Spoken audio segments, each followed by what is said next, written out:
Welcome into a special live broadcast that is being recorded for all the members of the Year of Growing Rich coaching program. I'm Michael York, and this is the goals session video.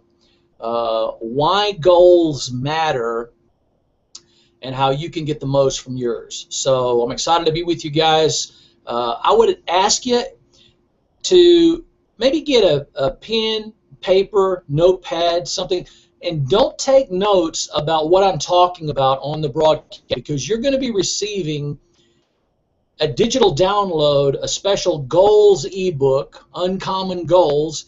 It's a publication that I put together several years ago. There's been various editions of that depending on coaching programs that I was in or other groups that I was working for. I've also used it with some of my consulting clients where I've been retained as a consultant. So this is the download that you guys are going to get as a part of the video with this session. So don't try to take copious notes about every little thing I say, but if you hear something that really kind of resonates with you or connects with you, make a little note of that. Okay, just to give you guys a brief background, I got out of the military in 1978 and went into the marketplace to do what I've been taught to do, and that's get a job, go to work. In 1978, I was in a situation where my full-time job was just not making it financially. So I answered a classified ad. I started a part-time job selling cookware. And thankfully, fortunately for me, that's where I met some individuals who had an impact on me very early in my life on personal development, personal growth, and yes, setting goals. I was introduced to Zig Ziglar. Now that's 1978. Keep in mind, we're going to talk about a little bit of a timeline here. So in 1978, I started hearing about all these things that Zig was talking about, and one of the things he said is you got to have goals. Man, if you want to go up, you got to have goals. And so I would hear that over and over again. I knew I should have goals, and not just goals. He said you need to write them down. But I'm thinking, oh, well, you know, I have goals. I kind of know what I want to make more money. I want to do this. I want to do that. But I had never really taken the time, effort, energy, focus to put my goals on paper. Fast forward, 1986, when I was introduced to the teachings and the philosophy of Jim Rohn. Could it really have been 8 years later that I was still hearing about people who were top performers and high achievers who had goals written on paper? Only about 3% of society had written goals. And I hadn't yet come to the realization that that's the percentage, that's the group that I wanted to be in. Obviously, I wasn't in that group. Now, I'd had some success. It had sort of been up and down for me. I had a couple of sales jobs and did well, and sometimes didn't even really understand why I did well. But in 1986, Jim Rohn began to speak into my life through his books and tapes and audio recordings. And in December of 1987, I still have the yellow legal pad where I first began to set goals on paper for my life. And what I'm going to share with you tonight is what I've learned over all of those decades, literally, of personal development, personal growth, later on becoming a teacher, not just a student. I'm still a student, but now I'm sort of in the different categories, an author and a speaker and a teacher of many of these philosophies and many of these concepts. And that's what I'm going to share with you tonight, something that I had never heard. No one had ever shared this with me, so this is sort of how I figured it out along the way.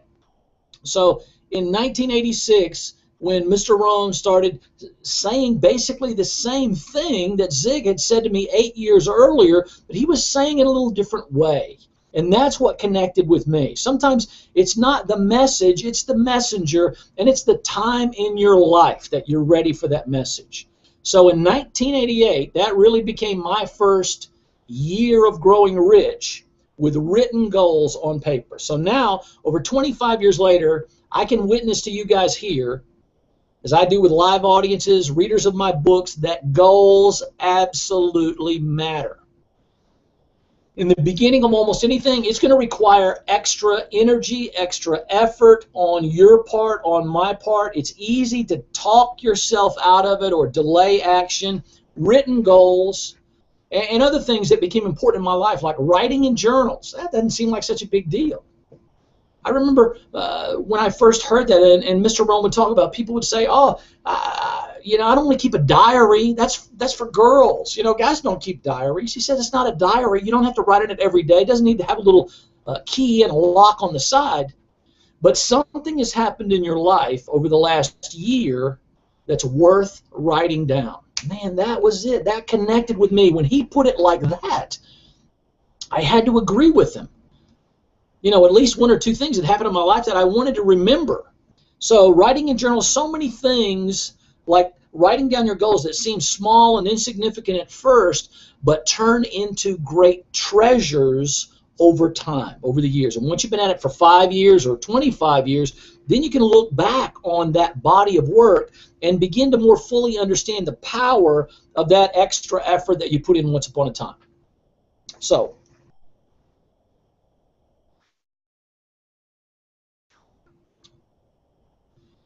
here we go. Here's one of the first notes I want you to take. Life first. Now, believe it or not, I've been setting goals over 2 decades before I really realized that. All my goals were about work.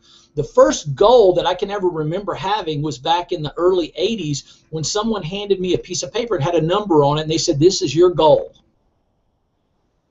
How can that be? It's the first time I've ever seen it, and someone else wrote it. It was a number. It was a sales goal.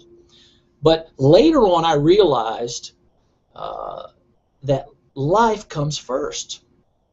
Life is bigger than work. I wrote that in my book, The 10 Commitments. Hopefully you guys have had a chance to read that as a digital download. You have that manuscript now. And that's one of the things that really resonated with me as I watched people over the years have something sadly, oftentimes very tragic, happen in their life, and they just almost forgot about work. They put it aside. They put the work ball down to focus on a life issue. Usually some traumatic event, or maybe the death of a loved one, or an announcement that someone has cancer or a debilitating disease or whatever. Then you realize, man, it's all about life first. I remember hearing, and I know I've shared this with some of you guys before, in an email as a young salesperson, hey, it's the second quarter, and if in the first quarter you didn't accomplish your goals, if life has gotten in the way. And I remember just stopping at the end of that sentence. I mean, that just resonated with me and made me stop and ask the question, if life has gotten in the way. Now, I want you to think, you probably heard someone say that before, but I want you to strike that from your vocabulary. Life doesn't get in the way. Stuff gets in the way. Life is what allows us to still be here to deal with the stuff. So that's what I mean when I say life first. That meant, ultimately, to me, I figured this out over a period of years and years, 10 years later, that I should set goals for my life first. So I transferred all of my notes from that yellow legal pad into a bound book because Mr. Rome sold me on that deal. He said you should write in a bound book. And at first it was about the cheapest one I could find. Later on it was about the big, thick, leather-bound. Man, you could smell it. It smelled rich. It was important. That's what I wanted. I wanted, when I picked that up, I wanted it to feel substantial, to look substantial. And one of those journals became my goals journal. I still have it, and I'll talk about that in just a minute. But life first. So in 2004, now that's 10 years ago. So I'm going to go back 10 years to talk with you guys about when I really diligently began setting goals for my life. And most of those goals still apply. One of my first goals was, number one, to live life on purpose and with one. And at that time, I had been reading and still, read from time to time, The Purpose-Driven Life by Rick Warren. So if you've never read that book, if you want to understand more about your purpose, and I've heard people say, I'm trying to find what my real purpose is, good for you. So that's a book I would recommend to you. But that was one of my first goals. In 2004, I wrote down to live life on purpose and with one. Another one of my goals was to travel and recreate and enjoy my family and my friends. So I wanted to travel. I wanted to see new places. I was doing that because of my business. I was traveling literally all over the world. One of my goals was to speak around the world. Now, that was a work goal, and I had spoken outside the United States, outside of North America, but until I had the opportunity to speak in Kenya, Africa, in Nairobi, downtown, in a hotel, 8 floors up, open air, barbecue grills going on in the middle of the room, and smoke filling that room in that giant hotel. That was really the first time I could check off the list. I have spoken around the world, 6,000 miles, whatever that is. Another one of my goals was to promote an entrepreneurial business model. And that's what we're doing here with many of you. You're in an entrepreneurial business model, whether that's full-time or part-time, whatever your business is, and provide an easy way for anyone toward personal growth and personal development. And that's how we end up here on Year of Growing Rich. I once sat in an audience, and a speaker that I still hold in very high regard. I still am in contact with him from time to time. I met him personally at the National Speakers Association back in 2001, 2003, 2004. And I remember hearing him say in a session, his goal that he shared with us in that audience that day was to work for 8 months out of the year,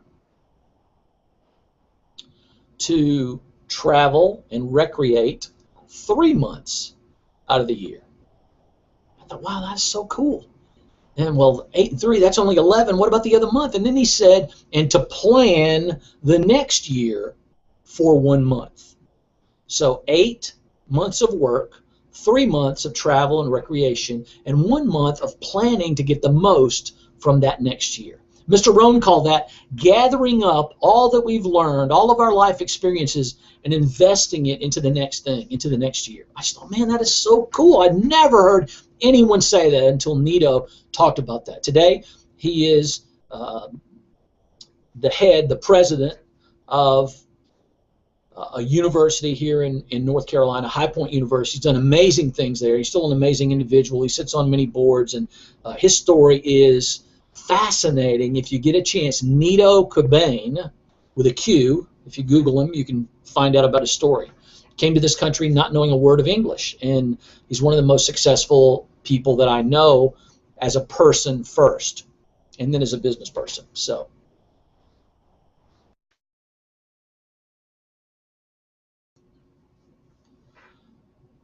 personal development, what I've found, really is personal. People have very personal reasons for why they want to succeed or succeed greatly. It's not common to succeed greatly. Everyone will tell you they want to succeed. They want to be a success. And a big part of personal development is your personal goals.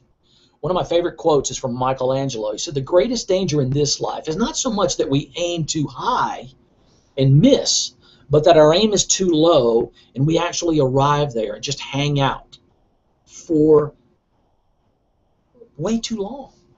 That we actually reach someplace far below our potential. We're not aiming high enough. So that was a question that someone challenged me to ask myself. How high are you reaching? What are your goals and targets in life as well as business? Can you see them clearly? Do you know what they look like? Have you written them down? Can you describe them? Better yet, here's when I was provoked a couple of years after that, feeling so good about myself that now I had written goals and I was in that 3 percentile. And he said, if you're one of the best, you have your goals with you right now. I said, wow, nobody ever said that to me. I didn't know until that day. But if you're not doing any of those things or all of those things, you're really not setting goals, written goals that you have on paper, maybe in a bound book, then sadly, we've chosen to be in that 95 percentile or so, that common crowd of our society that's heard about goals, just like me, all those years ago know they probably should set goals just like I did, but for whatever reason have decided or chosen not to participate in the goals program. Big mistake. See, the 95% is planning to miss out on big success in life, financial rewards, rich life, as we call it, and so much more. So the question that you have to ask is, which group do I want to be in? How did they come up with that plan? And how can I get a better plan? So, we don't want to settle for that plan, just common, ordinary, doing what everybody else is doing. That's why you're here, right? You want to explore and discover and become a good student and then be on the way to the kind of success, the kind of rich life that only that uncommon, only the diligent, only the seeker is actually going to find. So what I found is while wanting and wishing things were different or things were better, that's common. Setting goals, actually thinking about it, going through the process, writing them down. What do you want? What does it look like? Checking the items off the list. That's very uncommon. So the wisdom in all of that I want to convey to you is that life is bigger than work. So, unfortunately, people don't get the memo on that. They're all about work, and they just try to fit life in somewhere, and that's not a good plan. Just what I've found. Not the model for achieving big life and better work. So my goal here is to help you with your goals. So that's what we're doing. So here's kind of a short list that I'm going to give you. Now, the long list is about, 30 pages that you're going to get is that digital download. That's going to help you much more than this. This is just going to, I'm just hoping to convince you or sell you or offer evidence to you why that matters. So that's what we're doing here. So big key is written goals. No matter how you want to justify it, oh yeah, I have these things memorized, I have these things in my head. No, you got to write it down. A goal really isn't a goal unless you capture it on paper, because one day you may be in the seat that I'm sitting in now. You may be teaching someone. You have to have evidence. So even in this high-tech computer society that we live in, I believe it should be handwritten, in your own hand. What if your son or your daughter or your grandson or granddaughter or great-grandchildren one day should happen upon your goals journal all those years from now, and they see you were actually there writing down something that was important to you? Maybe it was even about them. So, handwritten. I think you have to recognize that you actually wrote that down once upon a time. That at that point, it was important enough to you to do it. You meant it. You wrote it down. Note to me, do this. Now you got yourself a goal. And somehow at that very moment, something happens that you begin to be pulled in the direction of that thing. Don't ask me how that works. It's sort of the law of inertia, right? Body in motion, propelled in the direction of that goal or achievement or whatever's important. Once upon a time, I just wrote down, play Pebble Beach. I didn't know how. I just thought that would be cool one day to be able to play Pebble Beach. And even if you're not a golfer, you should go there just to see it. It's finger of God stuff. Cypress Point, all around the Monterey Peninsula. 17-mile drive. It's just spectacular scenery, even if you don't play golf. It took me 20 years to be able to check that one off the list. That was an exciting day. I took lots of pictures. They're on the wall in my office. So when you find yourself thinking about that goal, even at the oddest hours, you'll know something's at work in your subconscious. And each time you read it, it compels you to answer, man, are we there yet? Am I on the way? Am I making progress? Well, maybe not really, not so much, not measurable, or wow, it feels like I'm getting closer. Or then the day when you book the flight and you know you're actually going to Pebble Beach, or you're on the way, you're almost at the finish line of checking that goal off the list. So, not a goal unless it's written down. If you don't think it's important enough to make a note of it, then it means less to you than a few items at the supermarket that you're picking up tomorrow. So, let's make a list. Number one, make a list. That's when the law of inertia begins. You're writing down your goals because you're engaged in making the list. I talk more about the first list and the entire goals process in that ebook that you're going to get on Uncommon Goals. So don't worry about that. I'm just going to give you a couple of little clues in doing that. A lot of people will tell you that anything worth doing is worth doing well. man, once upon a time when I heard that, that just felt like a lot of pressure to me because there were some things that I knew that were worth doing, but I couldn't do them very well. That's why more people don't do things, because they never start. Well, if I can't do it well, I'm not going to do it. Oh, I can't sing, so I'm never going to start. Oh, I wish I could play a musical instrument, but I can't, because they can't do well in the beginning. See, the two keys for setting a course and direction for your life are simple. They are, as many things in personal development, easy to do, but they're easier not to do. And that will always be the response of the masses, not to do them, because they're not very good. Let me just tell you, anything worth doing is worth doing poorly until you can do it well. In the beginning, I wasn't that great at setting goals, but 25 years later, I figured out a few things. So setting goals, Zig said, was as simple as, number one, writing it down, and number two, breaking it down over some period of time or steps or whatever. So once you write it down, if it's really a goal, then you begin breaking down the hows and whys and how do I get there. But the most important thing is making the first list. So I talk about that in the download, in the ebook that you're going to get, about the first list. Now, you can get as sophisticated as you want with the later list, but the first list is just that. It's the first list. It's a start. It's a beginning, right? You're not going to do it great, maybe, but you're going to have this special feeling when you make that first list, when you get that list down on paper. So it doesn't have to be perfect. Doesn't have to be pretty. You can cross some things. That's really not a goal. Okay, cross it out. You may write some things down and scratch them out because you decide, well, maybe that's later on. That's cool. Goals lists are interactive. I can't tell you how many times in my goals journal I didn't achieve a goal by a certain time. So I just scratched through it, revised it for a year later or 5 years later, whatever. Think about it. Add to it. Check off your successes and gain confidence in the process. So here are some headings for your list. And most of these start with a D. It just makes it easier. So again, don't write these down because they're all going to be in your book. Discipline goals, dream goals.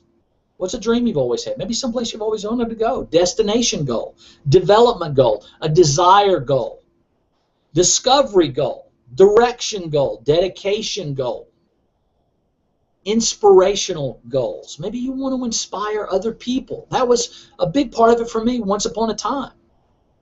Contributions. You want to make an impact with someone, something, somewhere. My friend Nito, he shifted many goals that he had, much of his life's work, to head up this university, and he's had a huge impact on literally thousands of young people. Spiritual goals, financial goals, travel goals, health, wealth.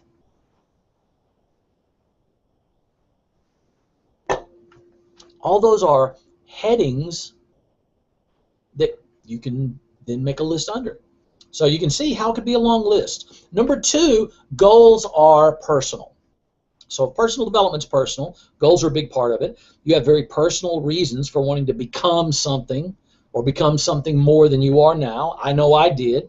You should have very personal reasons. Many people ask, I don't know why I'm not doing better, Michael. Usually they mean, I don't know why I'm not making more money. But Mr. Rohn said, if you have enough reasons to do better, you'll find yourself doing better. You'll find yourself being propelled in the direction of your goals. So that's how he sold me on goals being personal. And just so you guys can hopefully see and feel the power of goals, I've included some of my goals, my own personal goals, out of my goals journal in the ebook that you're going to get.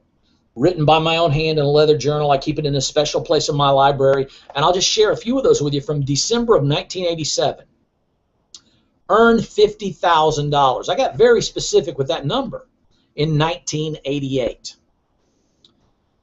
So in 1988, I had a financial goal of earning $50,000. I had another goal as I'm making the list, and I'm just going to hit it real quickly. Develop a library. Now, at that time, Mr. Rohn convinced me I needed to have a library. I had a few books, but you sure couldn't call it a library. Today, the evidence is too powerful to ignore. I'm here in our little off-site office that I share with my son, and you can see just over my shoulder there, a reminder for me, that's just a small part, a small footprint of our library. I have a couple of walls devoted to bookshelves at home, and those books are constantly coming and going because a lot of new books are coming into our lives every day. You have to decide, am I keeping this one? Am I passing it on? Can I get something from this? So develop a library was one of my goals. Read more. I wasn't real specific, but at the time it was pretty easy to do because I wasn't reading hardly at all. So reading more was just a challenge to me. Increase my Bible study. That was a spiritual goal for me. Listen more. Live with style. I learned that again from my chief mentor. Have a certain style. Build my wardrobe, which at the time needed a lot of help. I had been a disc jockey for several years. That's t-shirts and jeans at the time. Family vacation to Disney World, someplace we'd always wanted to go and take our kids. A new home. A personal computer in 1988 was one of my goals. A savings account. Design, plan, work. Buy a book. Work on a better financial plan, which at the time I really needed, and keep a journal. So you can see how the list needs very little explanation. Some things are pretty obvious. Some things might be in code. So only you know what that means to you. That's okay too. And this is just a sample, guys. You can have a list that's totally different from my list. It can be whatever you want it to be. Don't do it my way. Just learn from my way and do it your way. Years later, I came across a message, or if I come across a quote or I was struck by a thought, I'd write it in my goals journal and then I'd sign it, like with a little M. I just said, that's my quick signature. That just means I was here. That's important to me. That was my code that, hey, that means something. Like to be important in the life of a child. I wrote that in my goals journal and put my little signature on it. Now, when I first wrote that, my children had grown up and left home. And I was very mindful of how important I had been, and yes, continued to be in their lives even today. Have great relationship with both my kids. And how some kids don't have that kind of someone, maybe outside of a parent. So to be important in the life of a child, that might mean nothing to someone else, but it meant something special to me. And now that takes on a whole new meaning as a goal with my grandchildren, but it still matters to me. I'm still mindful. Often when I see a child, that goal flashes right back to the front of my mind. And I read it from time to time in my goals journal. I spend time going through that. I said, hey, this is my personal goal. So number 3, I've already talked about that. Life is bigger than work. Life first, work next. Any questions? See, it's more than a number. It's more than money. If you really want to know sort of how I arrived at that, I give you 4 categories when we're talking about this. The first one is purpose. I've already touched on that. And that's just what it says. Your purpose, your life first. Number 2 is performance. And performance is the work part. And one of the things I talk about to a lot of my live audiences is performance matters in this marketplace. This marketplace will pay well for performance. Think about the last movie or live show or live music or concert or whatever. That performance, you probably paid a substantial amount of money and a time commitment to go there. So performance matters. Performance is your work, and yep, that's important. So how are you performing at whatever it is you're doing? Number 3 is plan. Do you have one? And that's what we're doing here, the goals part. And number 4 is passion, and that's how you do the other 3. You're known for something right now. People who know you for blank. For your smile, or for your attitude, or for your passion, or for your zest for life. Or, sadly, there's some people known for things on the other end of the spectrum. With the rain cloud following them around, uh-oh, here he comes, full of bad news, right? So these 4 areas matter for all of us. Number 4, commit to becoming. This is right out of the book, The 10 Commitments. True success is in the becoming. I remember sitting down on a plane. I was in Columbus, Ohio. Couldn't wait to fly home. I'd been gone 27 out of 30 days.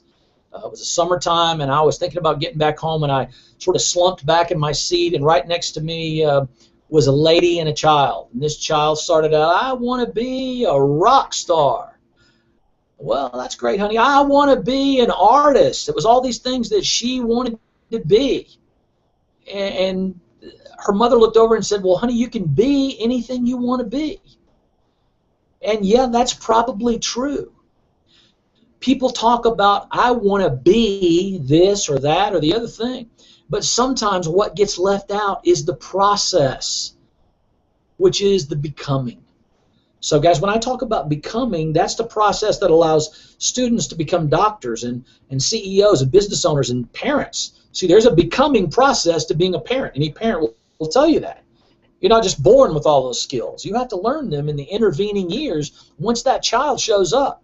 Best you go to work becoming a parent. You can read more about that in Becoming Uncommon. Shameless plug for me, but all you guys already have that book as a digital download. So take a look. You'll see what I mean. Number 5, which is one of the best ways I've ever heard it said by Dr. Covey in the 7 Habits book, and that is begin with the end in mind.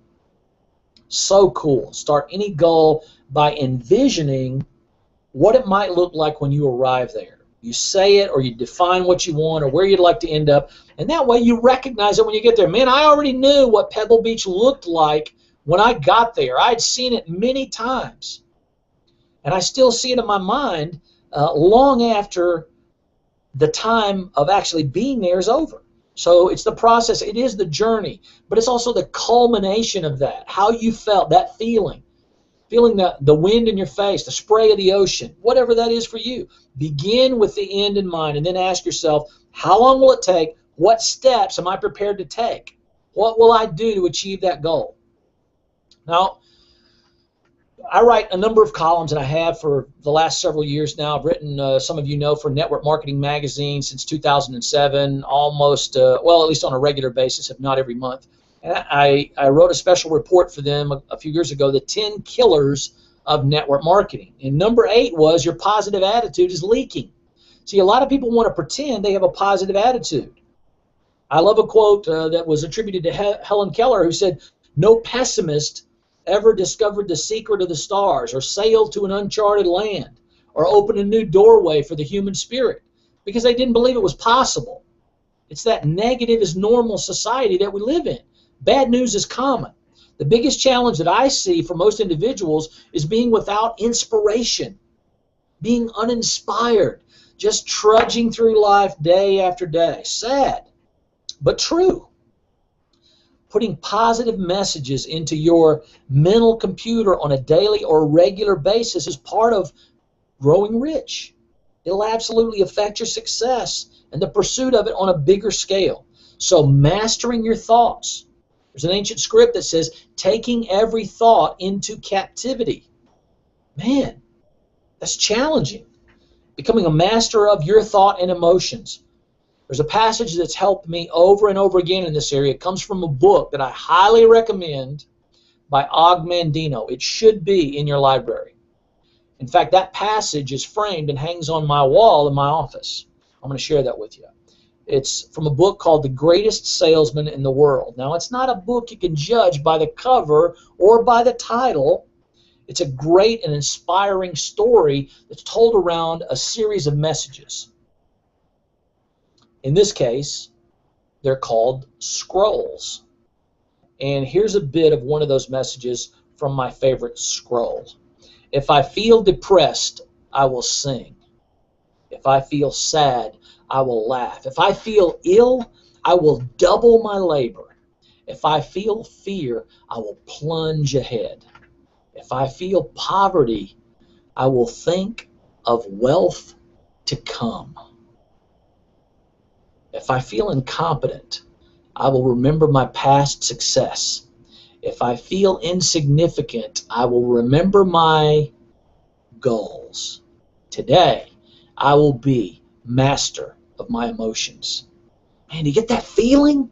Does it inspire you? That journey to success that we're all on, and along the way, we could all use a little encouragement. Don't neglect to encourage someone that you meet, maybe today or tomorrow. Think about that. And then you actually arrive. Think about the day coming when you finally make it. Success. The sweet smell and look and feel of success. And you're recognized as successful, maybe an expert, maybe a top earner, top producer, whatever. Even then, be on guard. You should consider, or maybe reconsider, who and what you are and how you arrived there, how you got there. And this passage from that same book reminds us of that very thing. If I become overconfident, I will recall my failures. If I feel complacency, I will remember my competition. If I feel moments of greatness, I will remember moments of shame. If I feel all-powerful, I will try to stop the wind. If I attain great wealth, I will remember one unfed. If I become overly proud, I will remember a moment of weakness. If I feel my skill is unmatched, I will look at the stars. Today, I will be master of my emotions. The scroll marked 6 from the greatest salesman in the world. Guys, I hope you've gotten something from this month's special session on why goals matter. I appreciate each and every one of you being a part of this program. It's something that I don't take lightly. I think about it literally on a daily basis, which means I'm thinking about you on a daily basis. So here's to inspiration and the implementation of new ideas, to trying new things, to beginning a new way of setting your own personal goals. I can't wait to hear about how you're doing and how you're checking them off the list on your rich life in our year of growing rich together. Here's to your uncommon success. I believe in you, and I can't wait to hear from you. Thanks for being with me, guys. I'll be talking with you again soon. Godspeed.